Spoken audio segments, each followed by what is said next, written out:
Good morning and welcome back to my dainty garden. Nandito guys yung ating mga baby gymnos. So, irarepat ko sila sa ganito kaliit na pots. Kasi yung iba dito guys is may ugat na. Ayan. Kailan ko ba sila nilagay? Ito may ugat na siya eh. Naangat ko. Itong T-line tsaka ito pang LB. Gusto ko silang i-separate pot. Tsaka yan, mga T-lines. Tapos, ito rin, medyo malaki din eh. Tapos, the rest dito is root beer na. So, pagkasyahin natin yung ating lupa. Yan na lang yung natitira kong gymno mix from Plant Culture PH. Soil mix for gymno calcium. So, yun na lang yung soil ko. Yan. So, pagkakasyahin ko na lang yan. Ayan, tingnan nyo to guys. Ayan, may ugat na siya. So, pwede ko na siyang i-separate pot. Tapos, ito rin, yung T-line ko, parang last month lang to. May ugat na siya agad. Last month or 2 months ago. Pero ito, wala pa. Since ang liliit. Tapos, itong pinakabago natin na LB, ayan, wala pa din. Last week lang kasi yan. Ayan, so kaya ko rin sila gustong i-repat kasi malupa, kung makikita nyo, ay malupa, mabato. Mabato yung mix na to. Kaya gusto ko silang i-repat, lalo na yung mga wala pang ugat. Ito oh, para mag-ugat sila. Ayan, pinatong ko lang talaga yan. Ganyan lang guys, sa mga nagtatanong, paano tanggalin, pipitasin mo lang talaga. And then, ipapatong mo lang sa soil. Dapat more on coco peat para mag-ugat. Oops. Ito, yung gymno calcium mix kasi, tamang-tama lang po. Siyempre, gymno calcium mix na. Perfect made siya for gymnos. So, actually, meron pa namang ibang mix na nagpo-promote talagang umugat. Pero ito is tamang-tama lang para sa akin. Okay na yan. Maganda rin yung cultured soil ng plant culture. Grabe magpaugat yun guys. Maganda rin yun. Yung ano siya, ginagawa kong toppings. Kasi mahal. Pero maganda yun magpaugat. Lalo pag bago yung bagong gymnos or bagong mga succulents, maganda siya magpaugat. Maganda rin siya para dito sa pops.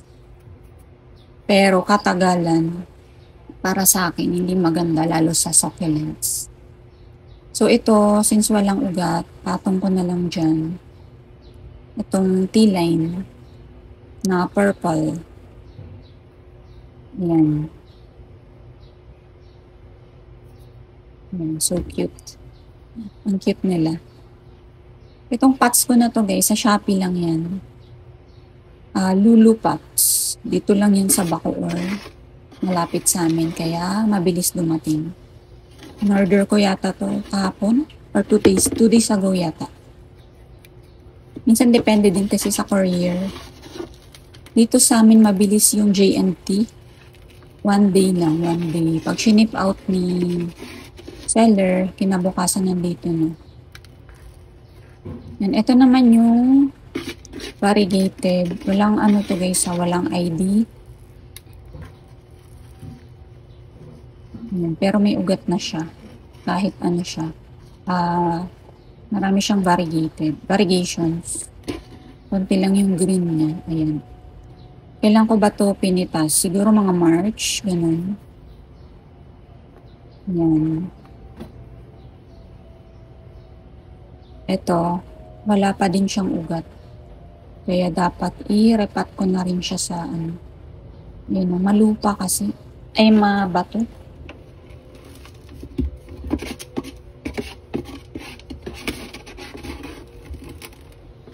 Yan, wala na akong soil mix, pero baka din na ako bibili. Wala naman akong itatanim na bagong gymno. Tumigil na ako sa pagbili ng gymno dahil napakadami ko ng gymno. Tapos, itong mga pups natin, lumalaki na rin sila. So, hindi na ako bibili ng mga new gym na. Tsaka natutrauma ako dun sa mga skills. Minsan pag may puti-puti lang na konti, naku, pinititigan kong maigi. Tatakot ako sa skills. Ayan guys, oh, yung maliliit niya, may ugat na din. Ito yung mga, yung pups din nung same nung malaki. Na mas maraming yellow variegation. Ayan yung lupa ko, oh. Mabato yung ibabaw. Pero yung ilalim niya, nandun yung mga coco peat. Kaya kunin ko lang yung nasa ilalim. Yan.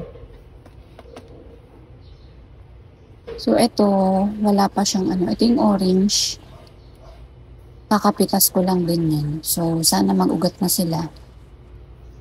Yan, ang ganda rin ang kulay nito pag lumaki. Ano siya, orange na orange, kahit maliit pa siya. Ayan, ito mga root beer. Sa root beer, walang problema. Kahit mabato pa yung mix. Ito din. Ito, parehas ng orange. Wala pa rin siyang ugat. Dahil kakapitas lang natin yan. The rest is root beer yan. So, ayan yung mga pups. Pero meron pa rin ako ire-repat sa labas, guys. Ang mga una kong na-repat na pups is ito. Tingnan nyo, napakalaki na. Yan, yung T-line. Sobrang laki na niya, guys. Oh. Dalawa to, yung isa nandun sa brother ko. Ang laki na din. Tapos, ito naman yung root beer ko na una kong naipa. Tignan nyo, sobrang laki na. Diba nakakatawa? Yan, maliit lang din sila nung pinat ko sila sa pot na yan. And dito pala guys, yung mga nasa small pots ko din, kailangan na rin i-repat. Saan na ba yun? Ito. Ayan, ang laki na niya. Hindi ko sure kung may ID to. Nakalimutan ko na. Ang dami niyang watermarks. Kasi hinahos ko lang dito. So, basang-basa talaga sila. Kaya ayan o. Namumuti sa watermarks. Ayan. Ayan, dami. Kasi dito, as in, hinahos ko na lang kasi yan.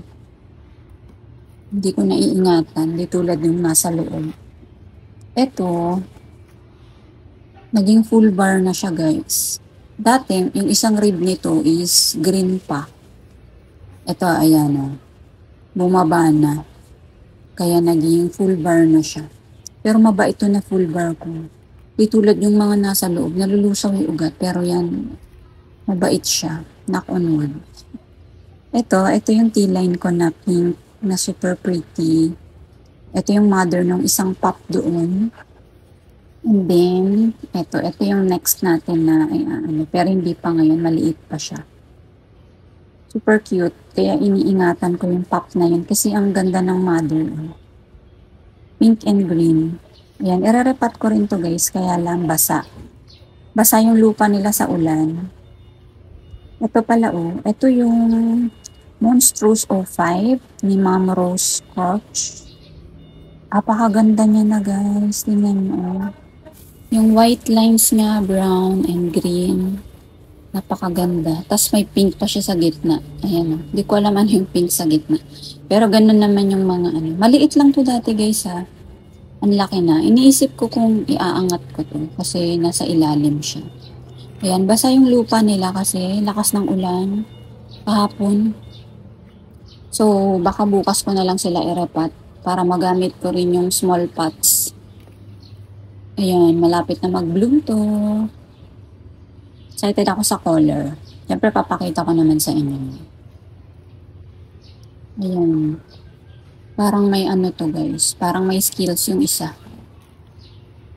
Ay, mayroon nga yatang skills yan. Tingnan ko yan mamaya.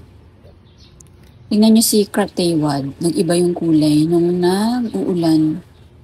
Pag bare months, siya, parang pastel color. Ngayong umulan, naging green. Ang cute. Ang cute talaga nila.